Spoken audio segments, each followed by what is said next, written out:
Seperti biasa, mari kita lanjutkan alur cerita spoiler episode selanjutnya. Sebelumnya, Hei Qing telah membawa Xiao Yan dan Xing Lin menuju Pulau Naga Kuno Void melalui ruang terowongan. 1 jam kemudian, lingkaran cahaya perak samar sudah kelihatan di ujung terowongan. Mereka akhirnya mendarat di sebuah pulau yang ditutupi oleh gunung hijau yang subur. Kemudian Hei Qing memimpin untuk mendarat di pulau tertentu. Xiao Yan dan Xing Lin buru-buru mengikuti di belakangnya. Mereka bertiga baru saja mendarat ketika sosok berjubah putih dengan tenang muncul di depan mereka. Hei Qing menyapa tetua ketiga. Hei Qing menangkupkan tangannya saat dia melihat tetua berjubah putih di depannya sambil menunjuk pada Xiao Yan dan berkata, "Ini adalah teman Ziyan, Xiao Yan. Tolong jangan salahkan kami karena sembrono dengan memanggil teman muda Xiao Yan dengan tergesa-gesa seperti itu." Zuli mengungkapkan senyum ramah ketika dia berbicara pada Xiao Yan. Tetua Zuli terlalu sopan. Ziyan adalah temanku. Aku akan bergegas jika dia ada masalah. Meskipun Zuli mengungkapkan wajah yang ramah, Xiao Yan masih merasakan tekanan dari tubuh Zuli. Kekuatannya setidaknya berada di level puncak Douzun. Tetua Zuli tersenyum dan membelai janggutnya. Matanya tiba-tiba mendarat di tubuh Xing Lin di belakang Xiao Yan. 3 mata bunga ular giok. Aroma ini, sebenarnya adalah ular surga kuno. Xing Lin dengan hati-hati melirik tetua Zuli di depannya. Dia dengan lembut membuat suara pengakuan. Ular surgawi kuno dikabarkan telah bertarung dengan naga kuno Void pada zaman kuno. Sekarang kedua spesies telah bertemu lagi, jiwa ular surgawi kuno dalam tubuhnya berfluktuasi sedikit. Untungnya Xing Lin mampu menekannya. Nona muda, tidak perlu takut. Suku ular surgawi kuno sudah tidak ada lagi. Dendam itu sejak zaman kuno sudah lama berlalu. Namun, jiwa ular surgawi kuno secara alami ganas dan sulit dikendalikan. Kamu harus hati-hati. Zuli tertawa sedikit. Ya. Xing Lin memiringkan kepalanya saat dia menjawab. Tetua Zuli, bolehkah aku tahu apa yang sebenarnya terjadi pada Ziyan? Xiao Yan ragu sejenak sebelum dia tanpa sadar bertanya. Zuli diam ketika mendengar pertanyaan itu. Sesaat kemudian, dia dengan lembut menghela nafas. Ini semua karena buah asal naga Phoenix itu. Ziyan adalah bagian dari garis keturunan kerajaan suku naga kuno Void kami. Ayahnya adalah Raja Naga Kuno Void sebelumnya. Dia tiba-tiba hilang dan Ziyan telah hilang bersamanya.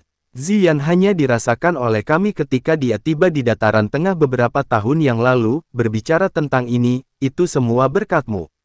Hilang. Xiao Yan sedikit terkejut dan berpikir keras. Dia tidak hanya menemukan Ziyan, namun juga mayat dari iblis Phoenix surgawi di wilayah sudut hitam. Mungkinkah mayat iblis Phoenix surgawi ini terkait dengan ayah Ziyan? Buah asal naga Phoenix adalah harta karun yang misterius.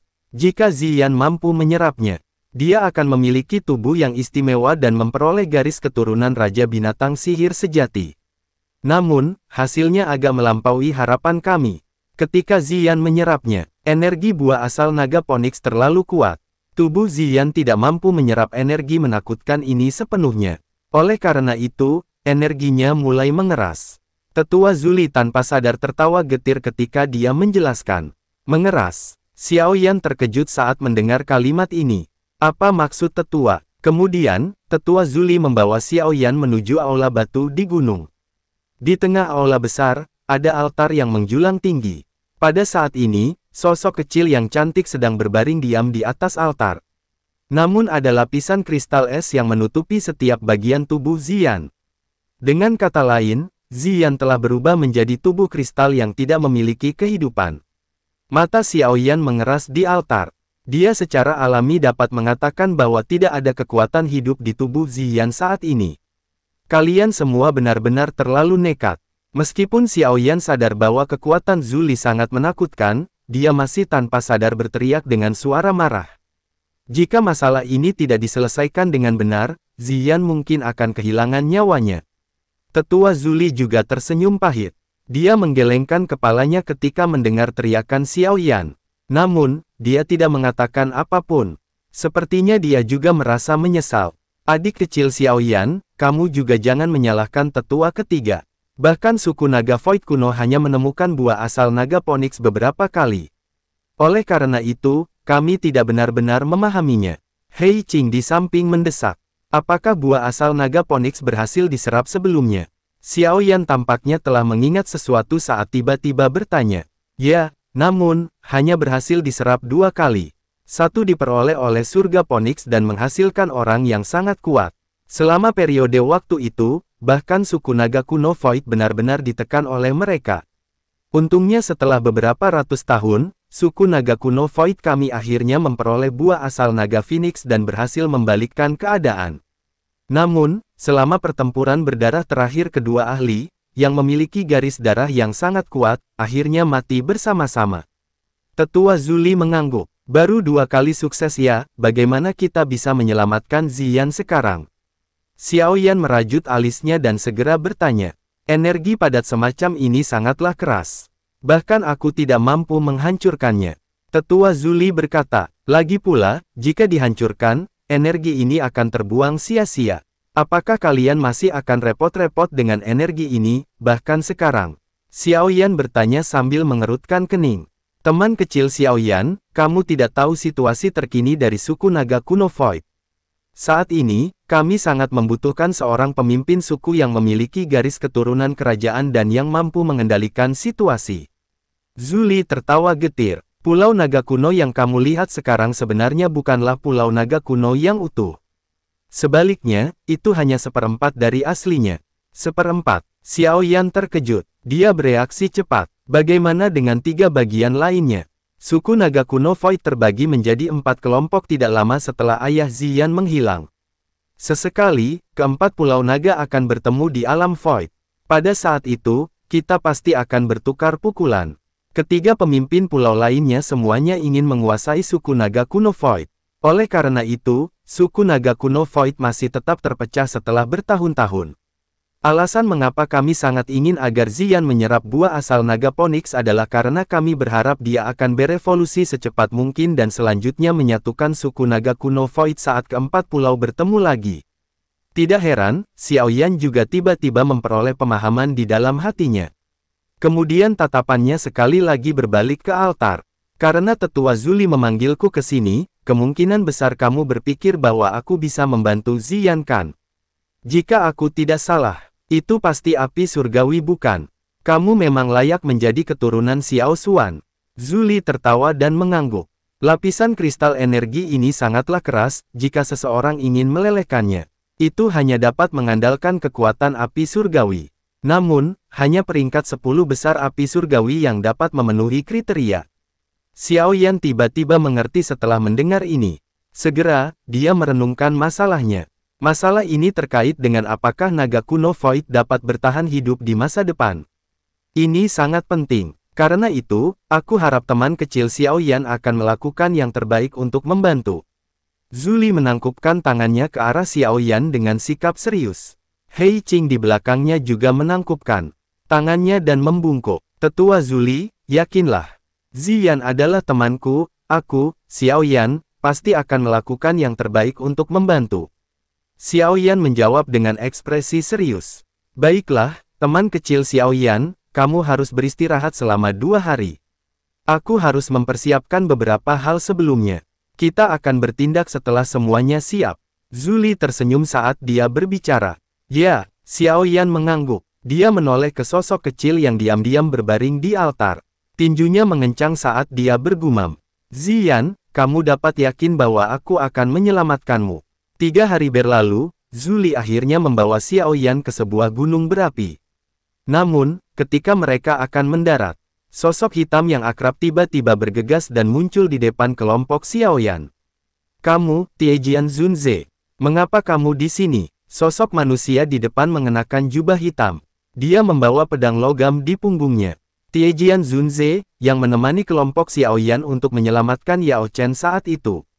Namun, Taijian Zunze tetap berada di belakang untuk memblokir Tianzun hitam putih saat itu. Awalnya, Xiao Yan berpikir bahwa orang ini telah mati, tetapi akhirnya dia tiba-tiba bertemu lagi dengannya. Tetua Zuli tertawa ketika dia melihat ekspresi Xiao Yan. Wajah Tiejian Zunze juga bergerak sedikit saat dia tampak tersenyum. Mungkinkah ahli misterius saat itu adalah Tetua Zuli? Mata Xiao Yan tidak fokus saat dia meminta penjelasan. Aku diam-diam mengikuti Ziyan setelah dia pergi. Dia terlalu penting bagi suku. Bagaimana mungkin aku bisa membiarkannya secara acak menyerbu sendirian? Tetua Zuli membelai jenggotnya dan tertawa. Saat itu, aku hanya membantunya menstabilkan celah ruang dan tidak melakukan hal lain untuk membantu. Sedangkan untuk Tiejian, aku mengagumi karakternya ini. Oleh karena itu, aku menyelamatkannya dari tangan Hall of Soul setelah kalian pergi. Tidak disangka bahwa si kecil ini telah menerima bantuan dari Tetua Zuli. Xiao Yan tertawa pahit. Itu hanya masalah kecil, Tetua Zuli secara acak melambaikan tangannya. Setelah itu, matanya mendarat pada Tiejian Zunze. Apakah semuanya sudah siap? Tiejian Zunze menganggukkan kepalanya dengan setuju. Tetua Zuli juga mengangguk ketika melihat jawaban Tiejian Zunze. Kemudian dia perlahan melayang di atas gunung yang mengeluarkan pilar asap. Xiao Yan mengikuti dari belakang. Matanya melirik ke bawah, hanya untuk menemukan bahwa ada kuali hijau zamrud besar yang melayang di atas mulut gunung berapi. Ada sosok kecil yang cantik melayang di dalamnya. Sosok itu adalah Ziyan, teman kecil Xiao Yan. Energi afinitas api di tempat ini sangat kaya. Kekuatan api surgawi akan diperkuat dengan menggunakan api surgawi di sini. Tetua Zuli menunjuk ke arah kuali besar. Pada saat yang sama, dia mengepalkan tangannya. Sebuah botol giok yang berisi 5 tetes esensi darah naga kuno muncul dan menyerahkannya pada Xiao Yan. Ada 5 tetes darah esensi naga kuno yang telah dimurnikan olehku secara pribadi di dalam botol. Kamu dapat mengkonsumsi 1 tetes ketika douqi di dalam tubuhmu tidak dapat mengimbangi selama penyempurnaan. Xiao Yan dengan hati-hati menerima botol giok. Tubuhnya melintas dan muncul di langit di atas gunung berapi. Dia duduk di langit di samping kuali besar. Ekspresi Tetua Zuli berangsur-angsur menjadi serius ketika dia melihat Xiao Yan bersiap untuk memulai. Kemudian dia bergumam, hal-hal selanjutnya akan bergantung padamu. Xiao Yan duduk di depan kuali besar. Matanya serius saat dia mengamati sosok kecil di dalam kuali. Dia menghirup napas beberapa kali sebelum perlahan membuka mulutnya. Segera pilar api ungu coklat dimuntahkan. Itu membumbung tinggi dan berubah menjadi naga api yang mengalir ke dalam kuali besar. Sempurnakan. Segel tangan Xiao Yan tiba-tiba berubah saat teriakan lembut terdengar dari mulutnya. Segera, naga api besar menyerang Ziyan, yang sedang tidur dengan mata tertutup. Pada saat yang sama, suhu di dalam kuali besar tiba-tiba naik ke tingkat yang menakutkan. Api surgawi terus-menerus menyembur ke tubuh Ziyan. Namun, kristal naga Phoenix belum menunjukkan tanda-tanda perubahan. Pada saat ini Tetua Zuli tergantung di langit. Kedua tangannya ditempatkan di belakangnya. Matanya terfokus pada kuali besar. Zuli, apakah kamu benar-benar berpikir bahwa dia dapat menyempurnakan kristal naga Phoenix? Suara tua tiba-tiba terdengar dari belakang Zuli. Ketika dia menoleh itu adalah suara tetua keempat Ciyu. Pasti ada beberapa aspek yang diinginkan dalam dirinya untuk bisa menjadi juara dalam pertemuan pil. Meskipun dia masih muda, dia tampak sangat berpengalaman. Tetua Zuli kembali melihat ke arah sosok kurus di depan kuali besar saat dia menjawab. Kamu harus sadar apa arti Ziyan bagi Pulau Naga Timur kita. Ciyu yang keras dan pendiam, terdiam sejenak sebelum berbicara lagi. Tetua Ciyu, tidak perlu terlalu khawatir. Meskipun Xiao Yan bukan satu-satunya di benua yang memiliki peringkat api surgawi. Kondisi saat ini dari suku naga kuno Void tidak cocok untuk mengundang orang-orang itu. Lagi pula, Ziyan sendiri yang meminta agar Xiao Yan dibawa untuk membantu sebelum dia jatuh pingsan. Meskipun gadis ini masih muda, dia tidak akan bercanda dengan hidupnya sendiri. Tetua Zuli menggelengkan kepalanya dengan lembut saat berkata, "Baiklah, tidak ada gunanya memikirkan hal ini sekarang. Kita harus menunggu penyempurnaan untuk diselesaikan terlebih dahulu dan harus berhati-hati. Jika ketiga pulau lainnya memperoleh berita, tidak ada yang bisa menjamin bahwa mereka tidak akan mengirim beberapa ahli untuk menyelidiki." Ya, Ciyu diam-diam mengangguk. Kemudian tubuhnya bergerak dan perlahan menghilang. Pada saat yang sama, cukup banyak aura dari para ahli yang tersembunyi mulai menghilang.